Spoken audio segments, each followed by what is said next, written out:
For the latest in strategic affairs, subscribe to our YouTube channel. Click the bell icon for more updates. This is Talking Point on StratNews Global. I'm Amitabh, Revi. We're looking at 2 years of the Taliban in power in its second stint.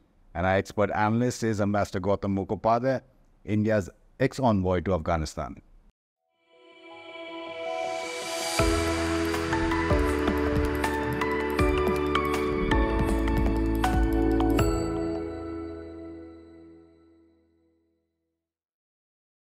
Ambassador, good to see you after a while, sir. Hi, Amitabh. Good afternoon. I know this is a wide-ranging question, but how would you assess the second year of the Taliban in power? Yes.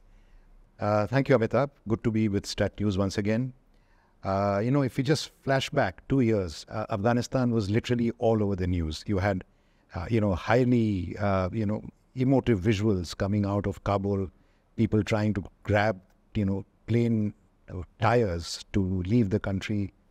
1 year back, already it was much quieter, but there was still talk about girls' education, universities opening, the possibility that women may attend university. There were still demonstrations and protests occasionally in the crowd, and the resistance to the Taliban had not entirely vanished. It had been pretty much crushed, but not entirely vanished. Actually, 2 years from then, coming today, Afghanistan is simply not in the news, and the situation both within and without seems to be largely one of stasis, very little happening. In terms of relationships outside, mostly low-key but complicated. In terms of relationships inside, stories about differences over things like girls' education, colleges and schools opening. But overall, what we see is that the Taliban has really reasserted its hardline, dogmatic interpretation of the Shariat. We have stories about musical instruments being destroyed, further clampdowns on movement of girls and their ability to attend colleges, the stories of resistance actually still there, but generally down.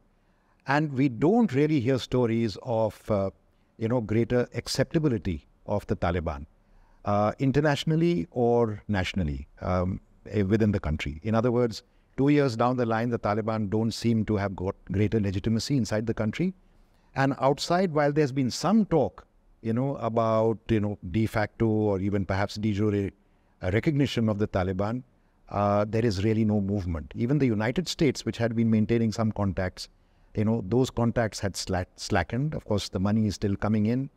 Very recently, the special envoy did have a meeting, but there is really nothing serious. There is no peace talks that we can talk about.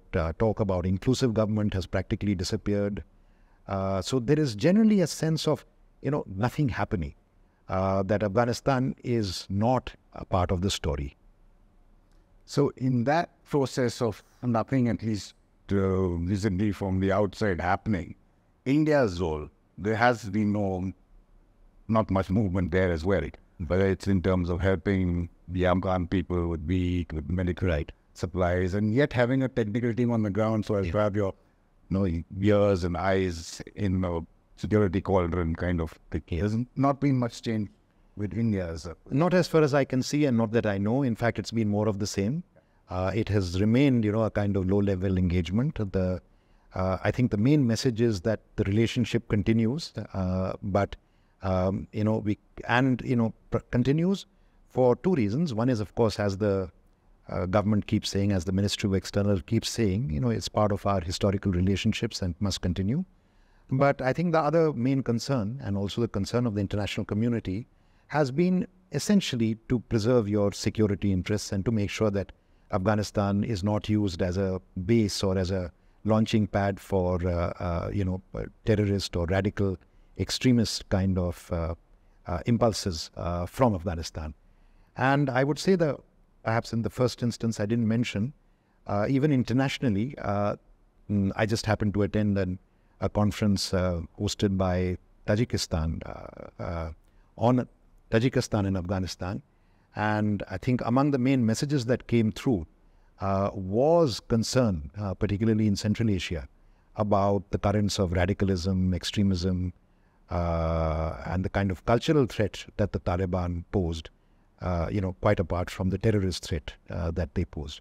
So I would say that even the India relationship is pretty much just ticking along at a very low level. We haven't seen any forward movement. On the second prong that you were talking about in this conference, on terrorism, now there doesn't seem to be any external actor in terms of the country who's satisfied with the Taliban's verbal assurances or so-called action against terrorists. So, I think one of the great concerns when the Taliban took over was that, Taliban has always collaborated with a range of kind of extremist and terrorist outfits with their regional and local agendas. Some of them had a sectarian agenda, anti-Shia. Some of them had an agenda in Uzbekistan, some in Tajikistan, someone in Xinjiang in China, someone else in Pakistan itself, like the TTP, those against Iran, those against India, and those with a wider global reach like Al-Qaeda and ISIS. So I think the worst of all that has not happened. The general sort of story is that Al-Qaeda remains, but remains subdued. About a year back, we were hearing much more about ISIS activity. Of late, we haven't heard that much, which is why I think Afghanistan has been less in the news. The TTP friction with Pakistan has actually grown. And despite some sort of measures being taken by the Taliban regime of moving some of the Taliban cadres away from the borders and elsewhere to elsewhere, we don't get the sense that Pakistan is satisfied and TTP attacks on Pakistan continue. As far as India is concerned, I think we have kept ourselves reasonably insulated. And I think one or two things are so to say, worth noting, which is that of late, in particular, the Taliban has issued some statements that they are not really interested in spreading their ideology or certainly their movement outside Afghanistan. And so a couple of reassuring statements have come on that, though how credible and how believable that is difficult to establish. One thing I would say is certainly true, that these are all kindred outfits, and they are related by ideology, and over a period of 20 years and more of resistance, there are also kinship relations amongst them. And it would be very difficult for any of them to actually break off or renounce their relationships. So this brotherhood of the radicals remains very much in Afghanistan. And I don't see the Taliban, having the will, if not the capacity, of really cracking down on them, because in effect they would be weakening themselves in the process. So overall, when you're talking about, generally speaking, a stasis, whether within or without Afghanistan, you interestingly point out that the only thing that seems to have changed or is coming into the news is the TTP actions against Pakistan, and Pakistan not being happy with that. Is there a lesson for Pakistan in that? Or? Yes, definitely. And I'll come to another point, also Iran. With Pakistan, I think definitely the sense that I get is that the swagger that Faiz Hameed exhibited in Kabul at the time of the takeover, that swagger has gone. Pakistan itself is in deep trouble, and Pakistan is now facing blowback from precisely the kind of elements that they had harbored. In a way, it was completely foreseeable, because the Taliban ideology is the same. And it is very difficult to argue that this is good for Afghanistan, but not good for Pakistan. And I think that agenda of Pakistan still remains, which is their whole agenda is to be able to push Afghanistan back into the Middle Ages, both ideologically and perhaps even economically, with some interesting twist coming in because of China, so that they can control it more or less totally. So I think that swagger has gone. The snake that they have reared is back to bite them. They are actually the main item of their relationship, the bilateral relationship between Pakistan and Afghanistan now centers on the TTP. The Durand Line issue is not settled. Taliban spokesmen still keep talking about the Durand Line as just a line. So I don't think actually Pakistan has achieved all those objectives that it set out to achieve. At the same time, I won't say that Pakistan influence has gone. I think Pakistan continues to wield influence in Afghanistan, and partly because, well, no other country really wields any other influence on Afghanistan. But I'd also like to touch on Iran. To some extent, Iran had engaged with sections of the Taliban and had tried to kind of develop and maintain a working relationship with the Taliban. But increasingly, water issues, particularly, during a period of prolonged drought, partly attributable to climate change and in Afghanistan, water issues have been surfacing more and more. The issue of Afghan refugees in Iran have been surfacing from time to time. We also know that Iran hosts a very large number of, so to say, the remnants of the Islamic Republican security forces. So that remains a kind of pressure point. Differences over Shia and Sunni ideology remain. And increasingly, we are seeing the kind of tussle between Persian culture and a more kind of Pashtun Afghan culture also echoing from time to time. And so if I look at it in a sort of longer time frame, 2 years after the crisis, we are still not in the period when things have settled down and crystallized. Remember the last time the Taliban took over, which was at a period when, after the defeat of the Mujahideen, it took 5 years and an international trigger and still strong resistance by Ahmad Shah Massoud, which actually had territory in Afghanistan, to be able to make a kind of comeback, which led to 20 years of the Islamic Republic. So 2 years into the thing, I think in terms of that time cycle, we are still very much in the, adolescent stage.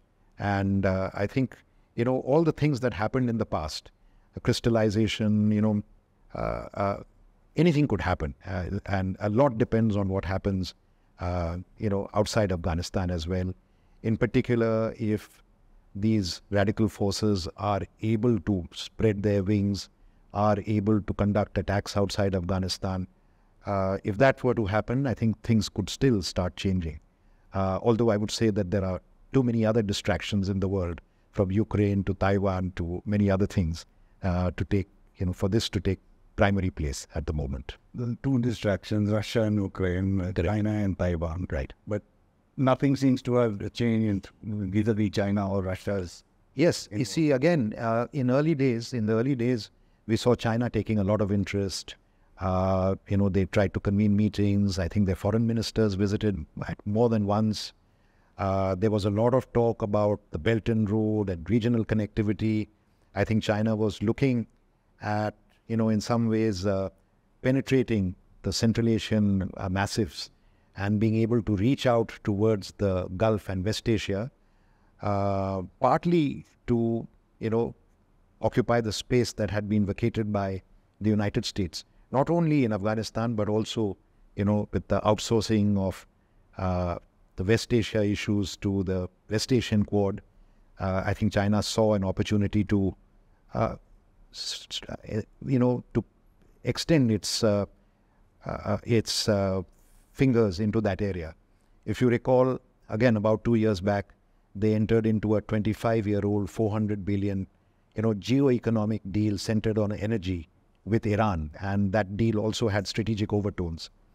But 2 years down the line, we are not seeing much headway on regional connectivity. We are not seeing much headway in terms of Chinese investments. Small investments, yes, possible. Chinese investments in Pakistan, in Afghanistan. That kind of somewhat upbeat talk about Afghanistan has receded.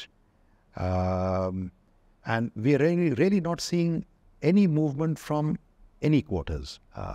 You talked about Russia. I think Russia is still talking about the Moscow format, still talking about inclusive government, but their early overtures and hopes and expectations that they would find a collaborative partner in the Taliban, presumably, to be used against the United States, also does not seem to have worked out.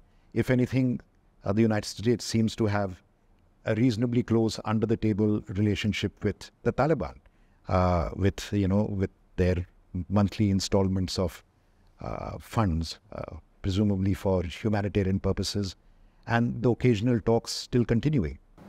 So overall, in the sense, there is nothing that any individual country or group of countries together, unless there are these major triggers that you're talking about that could happen in the future. Yeah.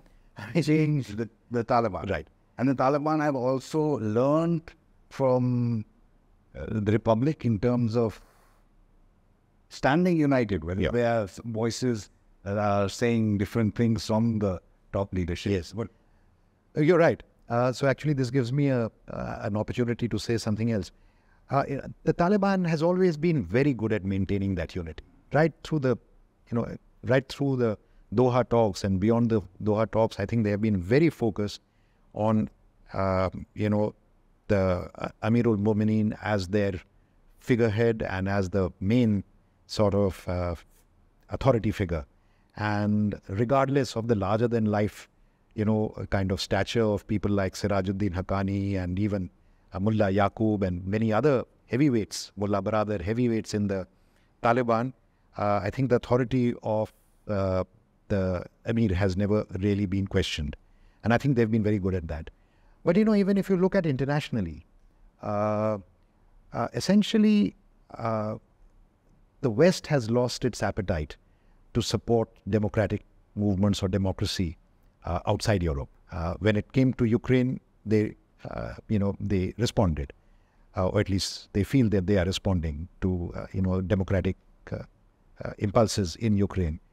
But whether it is Myanmar or it is Afghanistan, not only have they more or less, distanced themselves from the project of democracy in these countries, but in the case of Afghanistan, they've even really confined their support for women's rights, which are under tremendous pressure in Afghanistan, entirely to rhetoric and a kind of lip service.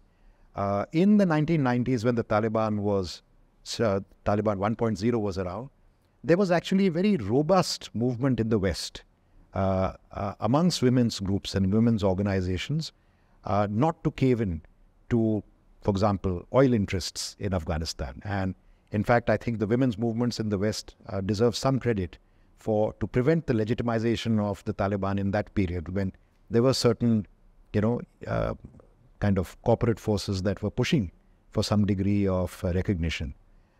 Even that we see missing. So even culturally, what we see is internationally, the values of the French Revolution, of freedom, liberty, equality, fraternity, which, came through the American War of Independence and the colonial struggle for independence for the developing world also, we are not seeing that kind of international solidarity for causes for freedom, causes for democracy, causes for human rights.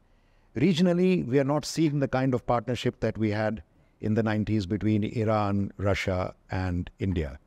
And whatever little low-level kind of consultations are taking place through the National Security Advisors Network and through the SCO, it's just that. In fact, there is no other international format, whether to discuss peace, there's no UN process to discuss peace, there's not even any regional process to discuss, peace, or for that matter, inclusive government or anything. So really nothing is happening. And in a way, it's tempting to think whether this is a lull and something may happen because the humanitarian situation has not improved. If anything, a humanitarian situation of humanitarian concern 2 years back, and at that time it was talked about much more, has become worse. International funding for Afghanistan has dropped. The reach of UN humanitarian organizations, including the WFP, their coverage in Afghanistan has dropped. So the people of Afghanistan are worse off than ever. And even the people in Afghanistan, all they are looking for is an opportunity to get out. It's just that their avenues to get out and their welcome anywhere else in the world, including India, unfortunately, is not there. And in India, we are not even being able to help the Indian students who were studying. Those who are here, we have helped, but those who went back have not been able to come back. And this is a very emotive issue amongst the Indians, amongst the Afghan students who have been effectively left. And it is still something that is echoing in, the social media and the Twitter world. Completely. I mean, real lives is when it comes in the Afghans. Master Mukhopadhaya, again, appreciate you giving us time and helping us to keep alive Afghanistan in the news at least. Yes. Thank you, Amitabh, for doing at least that much for Afghanistan. Pleasure talking to you, Master, again. Right. And do send in your feedback to this interview with the Master Gautam Mukhopadhaya. You can also follow our social media handles to get the latest on where we put up articles on our website or interviews like this on our YouTube channel. This is a Talking Point on StratNews Global. I'm Amitabh Revi.